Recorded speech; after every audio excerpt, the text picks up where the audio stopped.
ত্রয়োদশ জাতীয় সংসদ নির্বাচনে লক্ষ্মীপুর ৪ অর্থাৎ রামগতি ও কমলনগর আসনে জেলা জামায়াতের সেক্রেটারি AR হাফিজউল্লাহ প্রার্থী হয়েছেন। তিনি পেশায় একজন ব্যবসায়ী।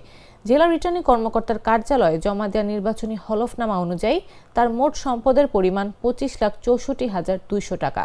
বছরে তার আয় ৫,০৪,১৬৭ টাকা। হলফনামায় উল্লেখ করা হয়েছে, তার কাছে নগদ অর্থ রয়েছে প্রায় ৯৬,০০০ টাকা।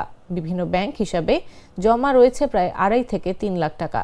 এছাড়া বন্ড ও শেয়ারে ১ লাখ টাকা বিনিয়োগ আছে এবং ২,৫৫,০০০ টাকা মূল্যের একটি CNG চালিত অটোরিকশা রয়েছে। উপহার হিসেবে তার কাছে ২০ ভরি সোনার গহনা আছে। এছাড়া ইলেকট্রনিক পণ্য ও আসবাবপত্র সহ অন্যান্য সম্পদ রয়েছে।